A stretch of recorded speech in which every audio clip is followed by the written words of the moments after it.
When I see the animals and the dead people in the picture, I remember that night when I went along the road to Guernica, after we left the air raid shelters. It was full of dead animals and people covered in sacks. Dead. I have always been filled with emotion to see that woman burning on the balcony with her arms outstretched. I think she could be my grandmother.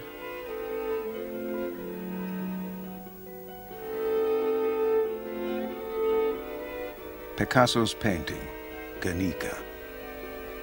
For two survivors, the town's bombing in the Spanish Civil War is a personal memory, but for nearly 50 years it has echoed in the conscience of the world.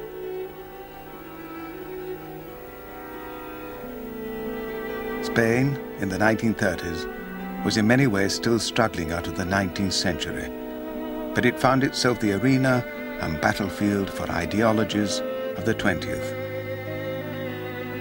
Men and women from all over the world fought for dreams of democracy, or communism, or fascism. Those ideas were later given a bitter, new meaning by the hindsight of global conflict and the Cold War.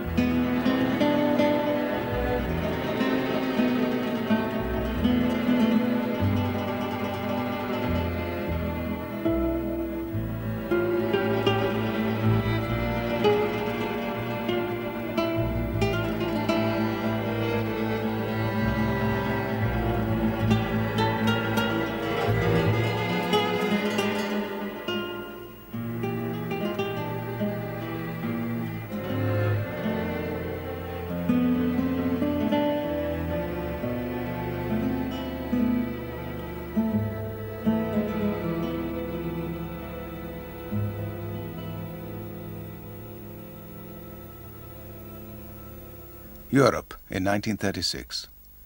Hitler had been in power for 3 years. Mussolini had ruled Italy since 1922. In Russia, Stalin had begun the show trials and purges of his enemies. Democracy everywhere was on the defensive. Britain and France were fearful of a European war. Then came the news from Spain.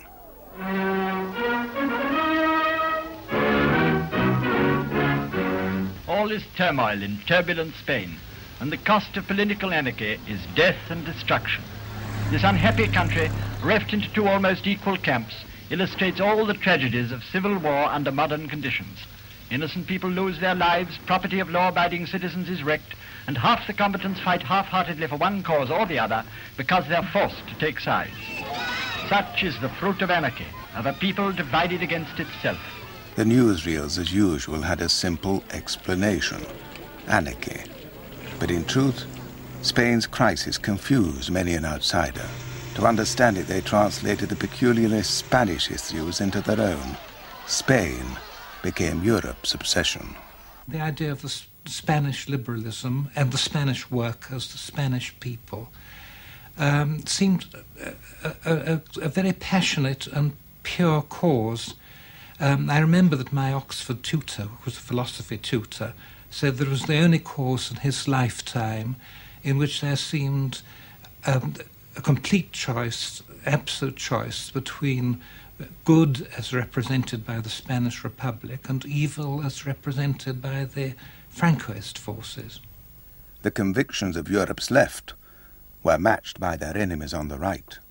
Renzo Lodoli was an Italian fascist. Mi sembrava che in Spagna fosse necessario difendere il cristianesimo, che era insidiato. I thought that in Spain it was necessary to defend Christianity. It was under siege. We thought that fascism was valid as a social and political doctrine. So it was our duty to go and help those who wanted more or less the same thing as we did. Immediately, both sides sought and found gestures of support from rival sponsors abroad. In the liberal democratic world, individual sympathy for the plight of the Spanish Republic was widespread, but practical help from governments was to prove a different matter. The army rebels' pleas, on the other hand, were soon answered.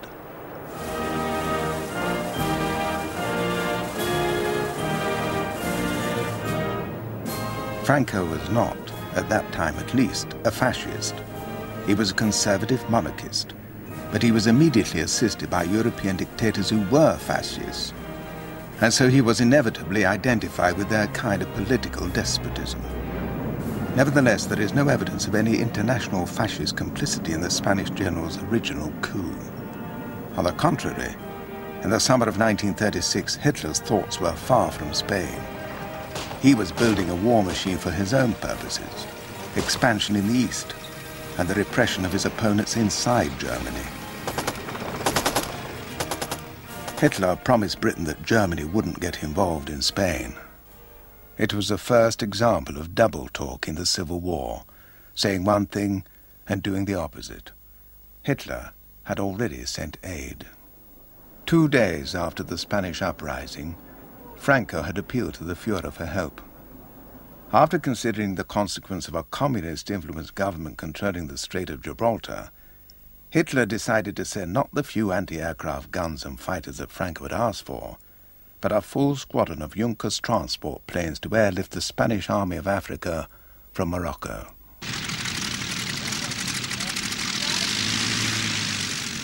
"1,500 of these troops were transported to Seville to begin their fighting passage to Madrid.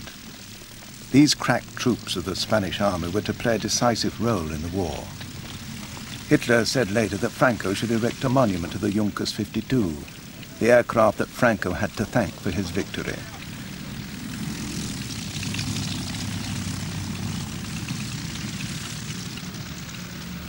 Hitler might have congratulated himself too.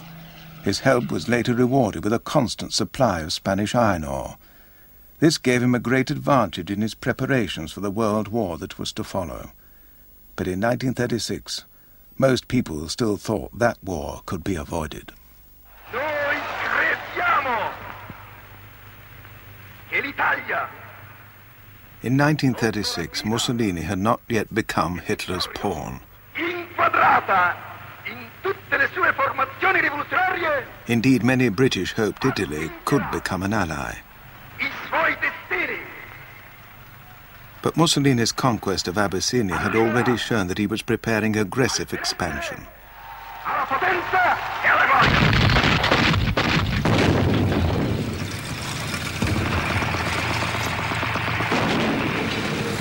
He wanted to turn the Mediterranean into what he called Mare Nostrum, our sea, another Italian lake. There was a natural challenge at the entrance to that lake.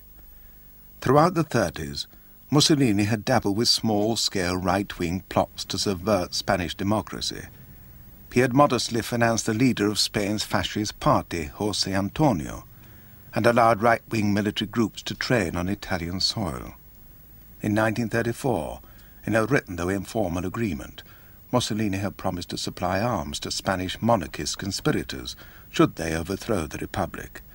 When the time came, after the uprising, he supplied 12 bombers, the first foreign military hardware to arrive in Spain's war. While Germany and Italy supported the army rebels, Léon Blum, the French Prime Minister of the recently elected Popular Front government, naturally identified with the Republican government of Spain. Léon Blum feared France's isolation. Still haunted by the terrible French losses in the 1914-18 war, and already flanked by 2 fascist powers, France certainly did not want to be trapped in a fascist triangle. Blum went to London to discuss plans for a collective security treaty with the British. Before he went, he ordered that arms be sent to Spain. At this meeting with Anthony Eden, the British Foreign Secretary, Spain was not officially on the agenda, but Blum discussed it anyway. On his return to Paris, he reported the conversation to Jules Moch, a member of his government. Blum told me of his talks with Eden extraordinairement extra-européenne. And the extraordinary non-European stance that both Eden and his colleagues were taking. Eden told Blum we shouldn't get mixed up in it, that even if war broke out in Europe over Spain, England, who was distant from all that, would remain neutral.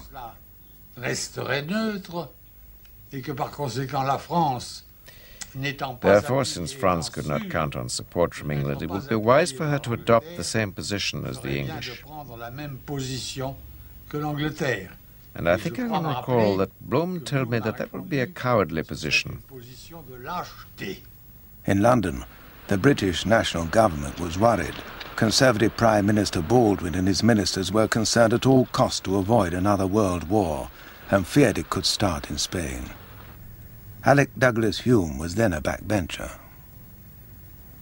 If country after country began to take part in the war, then nobody could see the end of it. And it could end up in a big European conflict. Mussolini was careering around in the Mediterranean and making all sorts of trouble. Japan was restive, and of course German realm was in full flood. And so we were very apprehensive about getting entangled in any other situation. Britain's attitude didn't help the French Prime Minister Léon Blum. His plan for keeping European peace by protecting Spain was also in trouble at home. His policy of unrestricted military sales had threatened to split his government and might have precipitated serious civil unrest. He therefore reversed his original decision to send arms to Spain and devised another policy to save his face. On August 2nd, the French cabinet announced that they had decided to appeal urgently to interested governments for a pact of non-intervention. The British government, supported at this stage by its Labour opposition, responded eagerly. I think France and Britain felt exactly the same on this issue. We did not want to get embroiled. And Mr. Blum thought of the policy of non-intervention, which wasn't a heroic policy at all. But nevertheless, it was a pragmatic policy. As France closed its borders, the Spanish Republic felt let down. Under international law, it was legally entitled to buy arms abroad. But non-intervention stopped that. No one had ever claimed heroic intention for the policy. It was a diplomatic stratagem, a framework in which everyone could safely pursue their individual ends. They would fight their battles without actually going to war. No one thought it could curtail hostilities in Spain, or even that it should. Spain provided a safety valve to siphon off the political passions of Europe at that time.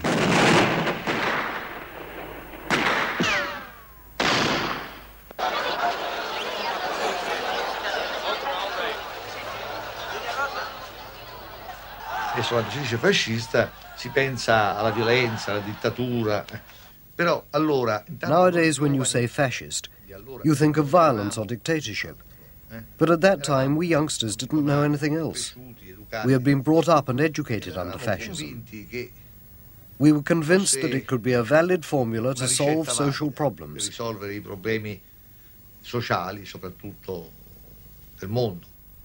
Not all Italians were so convinced. Giovanni Pesci had been brought up in France. His parents had fled there to escape Mussolini's Italy. The fight for the Spanish people was also a fight against Italian fascism. This was the reason I came voluntarily to fight in Spain. La Pasinaria, whose real name was Dolores Ibarruri, was a communist member of the Spanish Parliament. Her rhetoric rallied worldwide support for the Republic. La Passionaria had come to Paris to ask for support, for help from the French people and the French government. Que el pueblo francés no olvide que la lucha que en estos momentos sostiene el pueblo español es la lucha por la paz, es la lucha por la libertad. She finished her speech by saying, if Spain is defeated, the world will be flooded with blood. And so I, a young, very young, militant of the anti-fascist movement, said that I must also go to give my contribution. In Germany, communists had been the first target of Hitler's terror. And so when Hitler made clear his support for Franco, German communists knew which side they were on. I believe that for us German anti-fascists, it was more poignant than for anybody else. We had tangibly experienced Hitler. Thousands of German anti-fascists were already in prisons and concentration camps, and we immediately recognized the connection between Franco's intentions and those of Hitler. The politics of economic depression spilled over from the cities of Europe to a full-scale battlefield in Spain. It was mainly communists who travelled to do the fighting.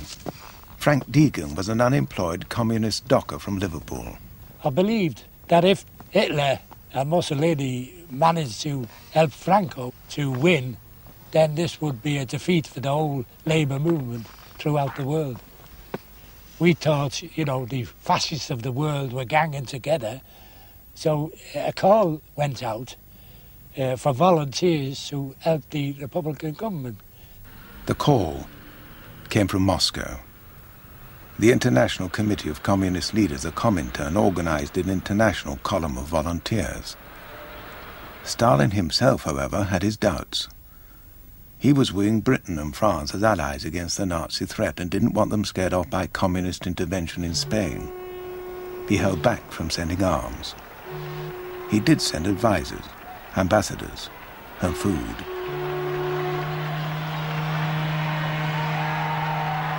When the first Russian ship arrived in Barcelona, initial rapture gave way to disappointment when the consignment turned out to be not the guns that the Republic wanted, but canned milk. The guns only came later. Meanwhile, the Italian Foreign Minister, Giano, met Hitler at Berchtesgaden in Germany. They agreed that their aid to the Spanish army rebels had to be increased, partly to counter Russian aid, and partly because Hitler had now decided he wanted to go over to the attack against the democracies.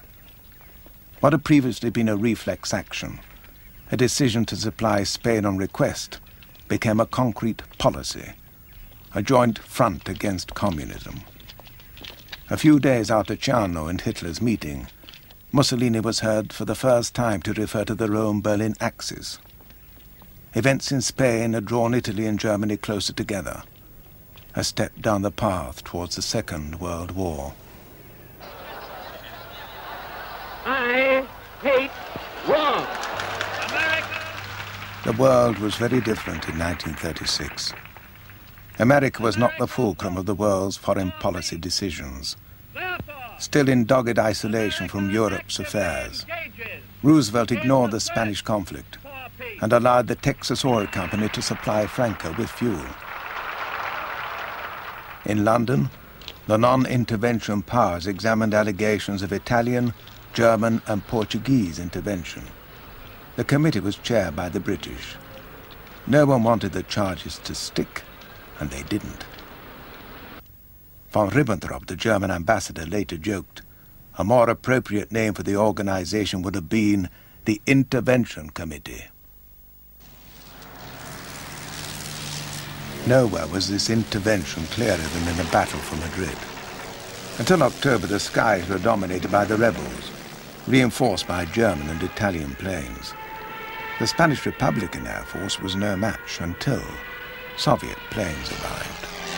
Just before the Soviet aid arrived, I'd seen a demonstration of women marching along the Gran Via, the principal street in Madrid, shaking their fists at the German and Italian planes and shouting, "No pasarán, they shall not pass." 2 weeks later, there was another flight of planes over Madrid. This time they flew very low and dropped no bombs. Everyone looking up from the streets suddenly saw They were no longer Germans or Italians, they were Russian planes. And the cry went up that ran right through the city, son nuestros, they're ours, they're ours.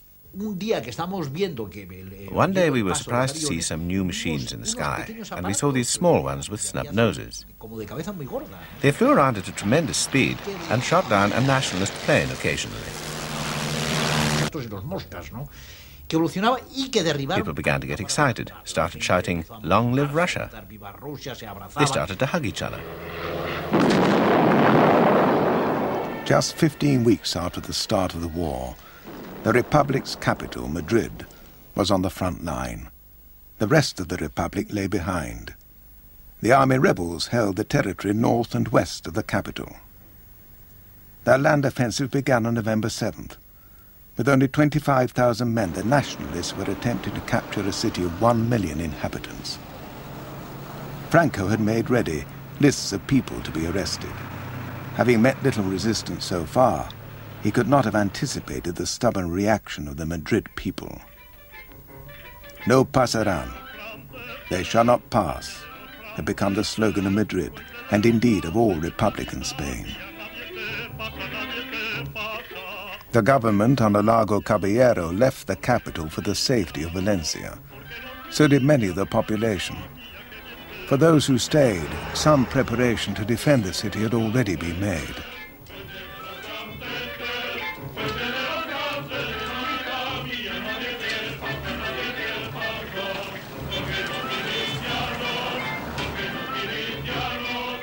General Miaca, one of the army officers who stayed loyal to the Republic, led the defense junta in charge of the overall political and military control of Madrid. Miaca and his staff officers were joined by Communist Brigade Commander Enrique Lista.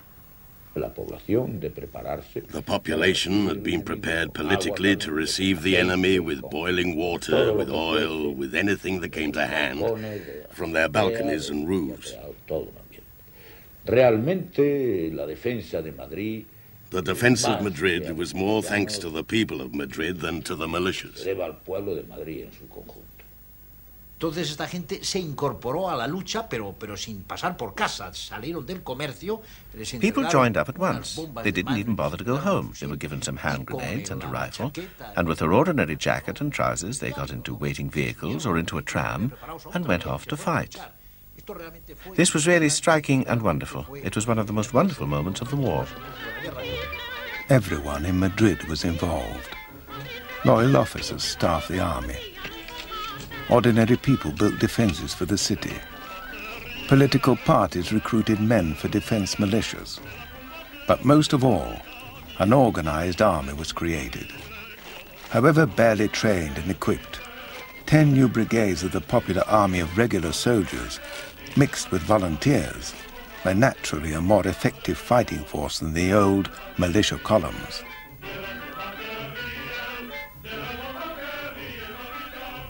The people's resistance was stiffened by the approach of Franco's troops and by potent propaganda.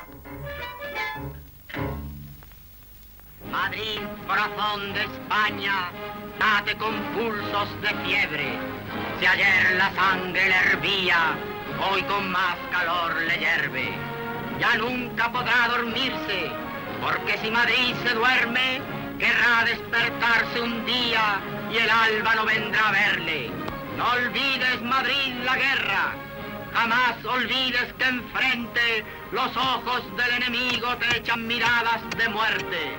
Rondan por tu cielo halcones que precipitarse quieren sobre tus rojos tejados, tus calles, tu brava gente.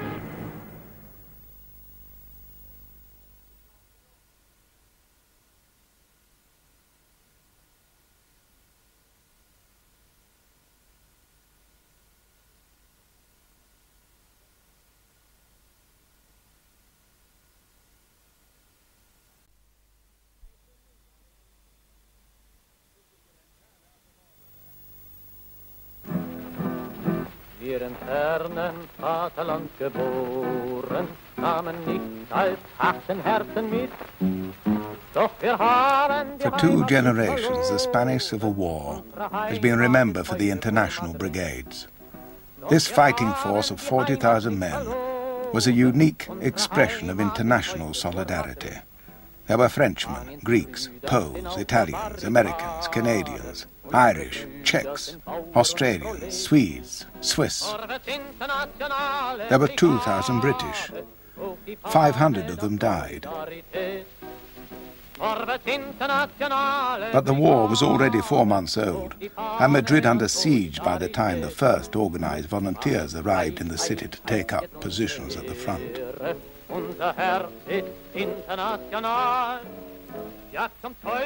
One of the first battalions was predominantly German. It was named after Ernst Thälmann, the leader of the German Communist Party, who was in a Nazi concentration camp at the time. Ganz Barbaren-Spucke brauchen, sagen, ins Herz geschlossen. They took us straight to their hearts. Sie wussten, weshalb wir kamen und hielten They knew uns why aber we'd vorher, come. oder sagen mal, They had one slogan for us all, long live Russia. They treated us as if we were Russians, and only slowly they got to realize we were Germans. Langsam stellte sich heraus, dass wir ja auch Deutsche waren. So far, Madrid had been bombed by Germans, the Condor Legion, and now suddenly there were Germans on their side. With a background of military service, a life of resistance to persecution that bred political discipline, these German communists were an example to the Spanish. For me, seeing them brought the joy of solidarity, warmth. They left a profound impression on me. Also, they showed us the things we had to learn. What discipline is, what an army is. Until then, we'd been a militia, not a regular army. Not all Republicans were so happy about the volunteers. In Catalonia, some anarchists feared their revolution was being taken over by communists. They arrested a party of international brigaders arriving from France. But in Madrid, everyone was grateful for any relief from the enemy. The international brigaders were rushed up to the front to help their Spanish allies resist the rebel army attack.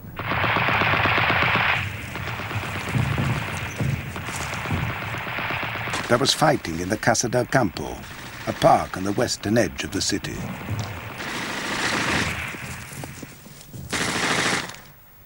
On November 15th, 1936, the rebels finally broke through Madrid's defenses at a point in the university campus overlooking the park.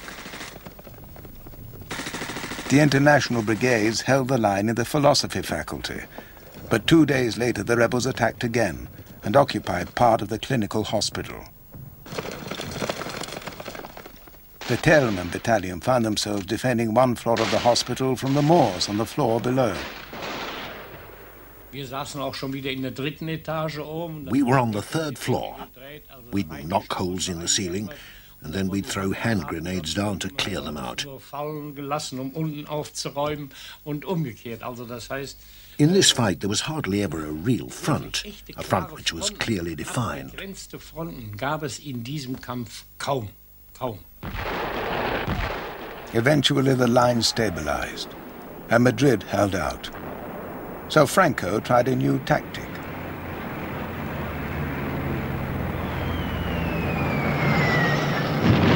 The Civil War became a testing ground for modern weapons.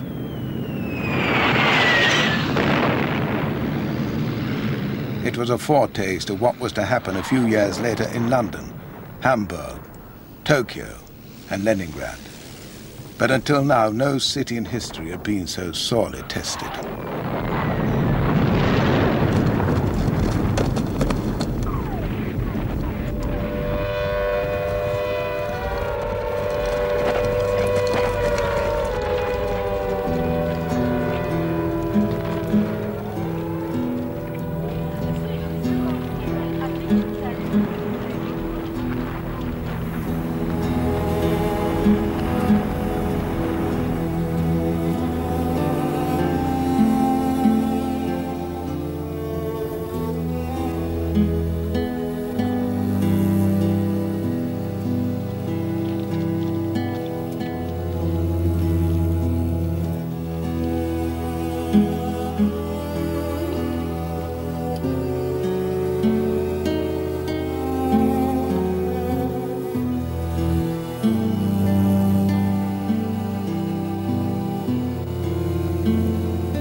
Scenes like this, on newsreels all over the world, confirmed the sympathy that attracted so many people to the Republic.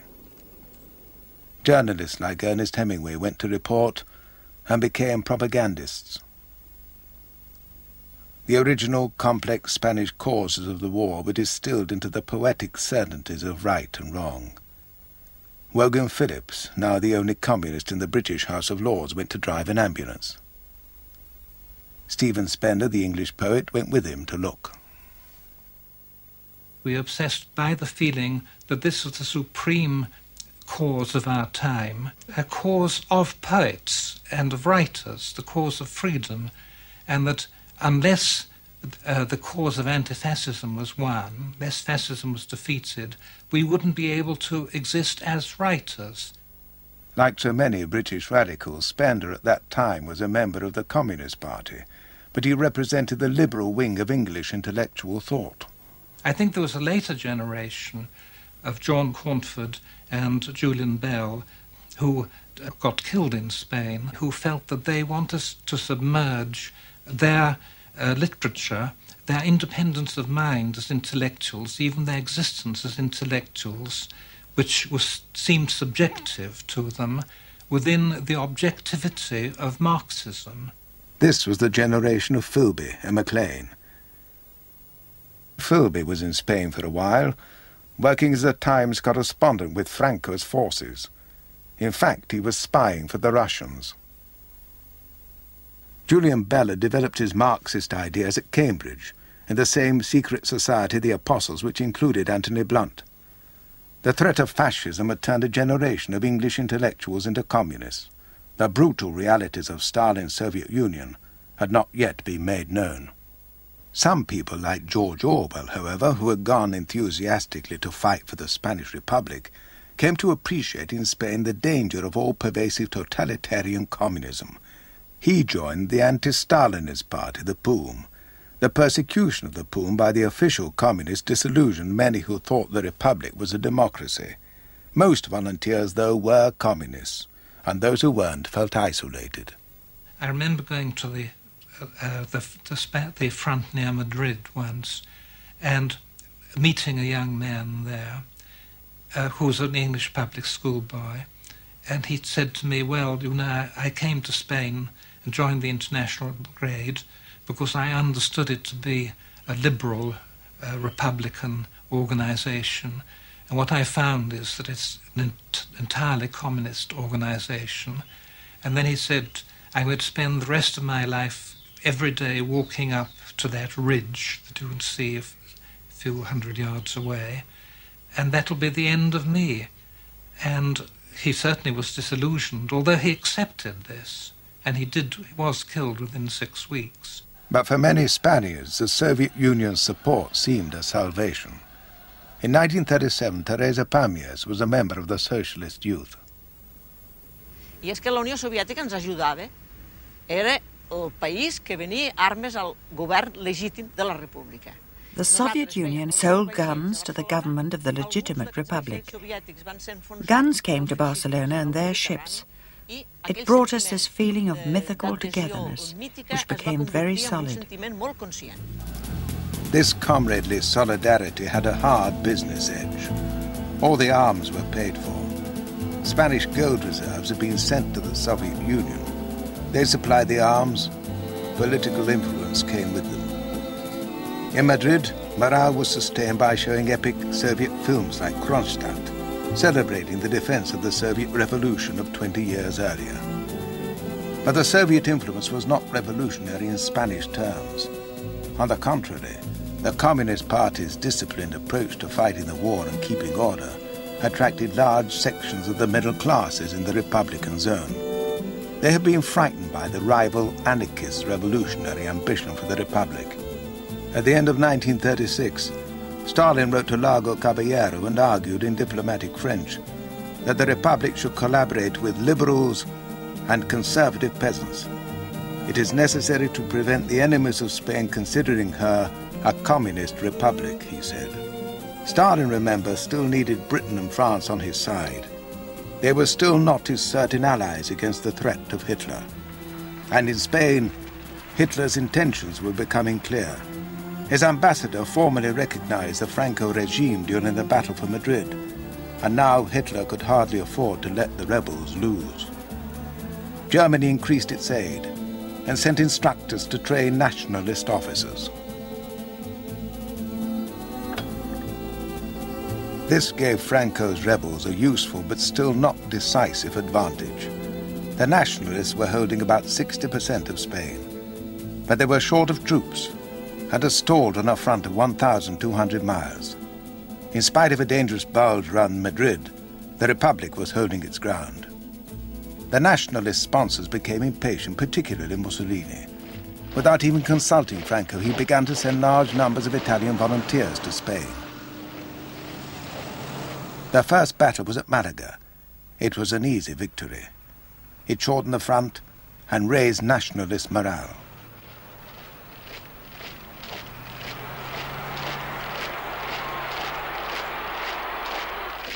The nationalists now tried to encircle Madrid, first from the south by crossing the Jarama Valley.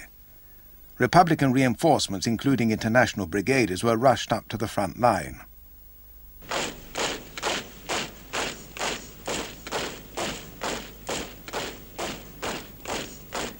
After 10 days, the battle had spent itself, with heavy losses on both sides. There immediately followed another attempt to encircle Madrid, this time from the north at Guadalajara. The Italians, supremely confident after their victory at Malaga, persuaded Franco to let them fight alone.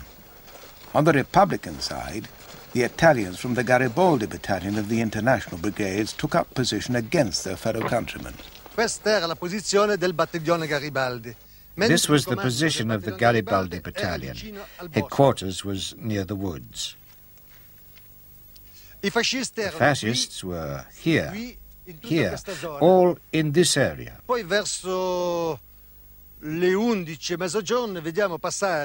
Then, at about noon, we saw two cars go by. We stopped them and they said to us, "But we are Italians." We answered, "We're Italians too." Giovanni Pesci and his comrades had found just what they had come to Spain for, the opportunity to fight Italian fascists. They started to raise their hands, very worried, and began to cry, "Don't shoot us, we are Italians too. It's not our fault if Mussolini sent us here. They told us they were sending us to Abyssinia." We took them prisoner and took them to the command. When the Republican troops routed the Italian opposition, Mussolini was furious. He decided that no Italian could return home until they'd won a victory. Foreign aid on both sides poured into Spain at a faster rate than ever before. But it was not enough to clinch the war, only to prolong it. And Madrid was now a stalemate. It remained so until the end of the war, 2 years later. So the nationalists switched their offensive to the north. The western part of the Basque country was still Republican. It had been separated from the main Republican zone since the early days of the war. This northern region was a potentially valuable prize on account of its heavy industry and mineral wealth. It was a special region in other ways. Here conservatives were fighting side by side with anarchists and socialists. The Basques gave the lie to Franco's claim that his campaign was a Christian crusade. The region is the most devout Catholic area in the country. Here people prayed for victory against the nationalists. Their opposition to Franco and support for the Republic came from the traditional Basque yearning for the home rule of their region, so distinctive from the rest of Spain. The Liberal Republic recognized that ambition, but the nationalists who believed in the unity of Spain were determined to crush it. The attack began on March 31st. The nationalist, General Moller, threatened to raze the region to the ground. He nearly succeeded. But first, the nationalists tried to starve the Basques into submission. The sea blockade of Republican ports posed an embarrassing problem for Britain. Several British merchant ships, legally commissioned to deliver food supplies to the Republic, were stuck in the French port of Saint-Jean-de-Luz. The British government was reluctant to challenge Franco's navy by supplying escorts for their merchantmen. Despite outcry from the House of Commons, Eden announced that British ships would be protected only outside a 3-mile limit of Bilbao. At the same time, the British were secretly negotiating with the nationalists for the output of British-owned mines in Spain. On April 19, 1937, a Captain Roberts, the master of one of those ships, the Seven Seas Prey, became anxious to leave Saint-Jean-de-Luz before his cargo rotted. Captain Roberts defied the British order and set sail for Bilbao. His daughter, Fifi, was on board. So at 10 o'clock we darkened ship and pulled up anchor and sailed out. Frantic flashings from the shore, and a searchlight was played on us, but Father was doing a Nelson act, you see. He just shut that eye, and we sailed on. I mean, there's nothing to it. In spite of the warnings of the British government and the threats that Bilbao harbour had been mined by the nationalists, the Seven Seas Spray arrived unscathed and sailed up Bilbao River. We were the first in, and were told there's only 4 days' food left for the people. Everybody was cheering, hooters were going. It was rather like a ticker tape reception. Only we were coming up the river and everybody was hanging out from all their windows and waving and cheering. It was quite emotional.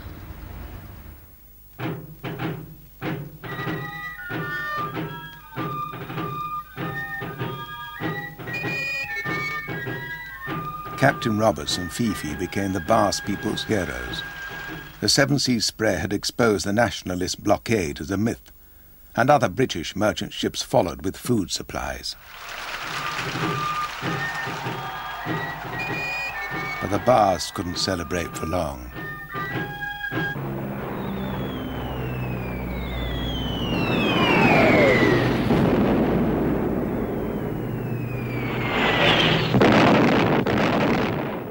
"10 miles behind the front line was the small market town of Guernica, with a population of 7,000.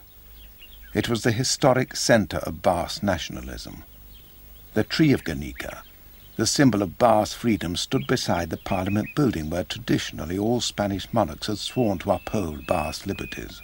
April 26, 1937, was Market Day. The market was held where the public gardens of Guernica are now. Everything was normal, but then the planes came in the afternoon. Doña Ignacia Otomith lived in Guernica with her 2 daughters, Connie and Manoli. We were in the industrial zone, and over the hills opposite, I saw the planes arriving. First, just one of them.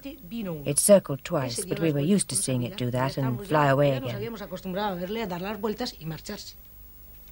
But scarcely 10 or 15 minutes later, more arrived, and we were able to count them. There were 8, all in a line, black. I remember them as very black and ugly. I'll never forget the noise the bombs made. A kind of fizz, followed by cries.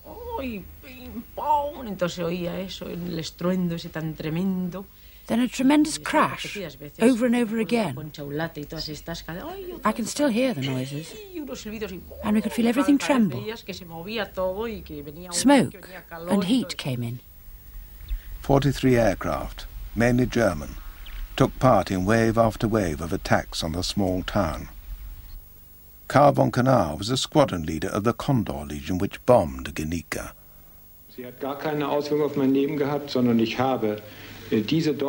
This had no impact on me. I conducted these attacks and operations in the course of my duties as a soldier, carrying out my orders without heed for my life. At the time, we thought we were fighting a war against communism. The Condor Legion might have believed the Catholic Basques were communists, but the Spanish High Command who ordered the attack knew otherwise. For both of them, Guernica's cultural significance was more or less irrelevant. It was a military target. There was a small arms factory, and Republican soldiers retreating from the nationalist attack had to pass through the town to reach the last line of defence round Bilbao. The Germans claimed their instructions were to bomb the bridge and crossroads at the edge of Guernica in order to make the road to Bilbao impassable. In 3 hours, 100,000 pounds of incendiary, high explosive and shrapnel bombs were dropped on the town. Little remained standing, except the arms factory and the Germans' main target, the bridge.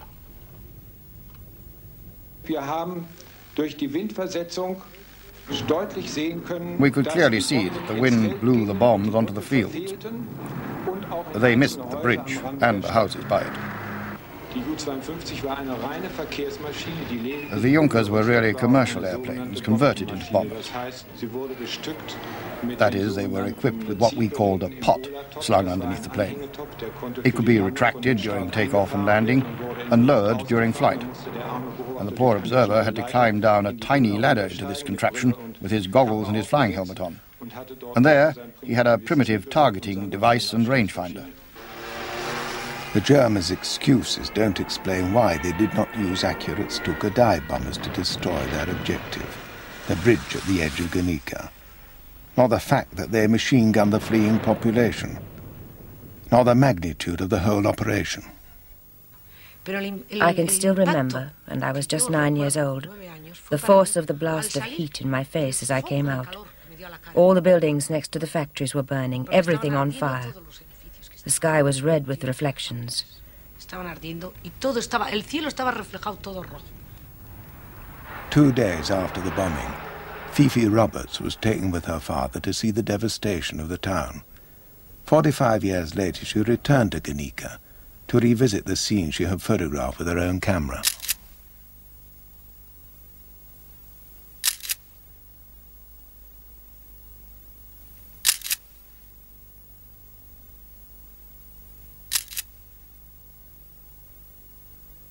Along the road, there were streams of refugees trudging along. I don't think they had any idea where they were going, what they were going to do. They were on carts, wheelbarrows, anything that had a wheel that was being pushed, and a few of their belongings on it. It's rather heartbreaking to see. And then when we got into Guernica itself, there wasn't a building standing. There's rubble all over the place. Nobody to be seen except the odd soldier. I think they'd been still looking in the ruins for bodies. Luckily, we didn't see any, but the place was an absolute shambles. 72 hours after the raid, before the reckoning of destruction could be completed, the rebel army arrived at Guernica. They immediately began a propaganda offensive as well, making show of guarding the famous Bars Tree of Liberty. They even tried to put the blame on the Bars for destroying their own town. Cierta prensa aseguró que esta desgraciada ciudad fue destruida por la aviación nacionalista. La trabación de hierro del frontón y los bidones de gasolina acumulados frente a la iglesia demuestran que fueron patrullas de incendiarios quienes echaron sobre sus hombros la tristísima misión de arrasar la pintoresca cuna del fuerismo vasco.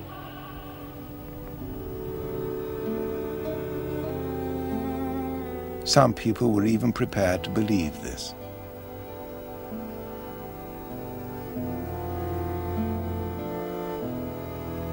The nationalists' real prize lay ahead. To protect their rich industries, the Basques had built a defensive wall around Bilbao, a ring of iron. But it could not protect the city from intensive bombing.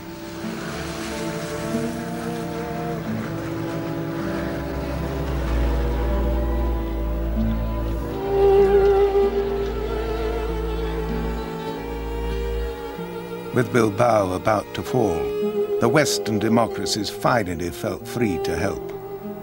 The children of Republican Spain were catalogued, given medical inspections, labeled and transported to England, France, Belgium, America, and the Soviet Union.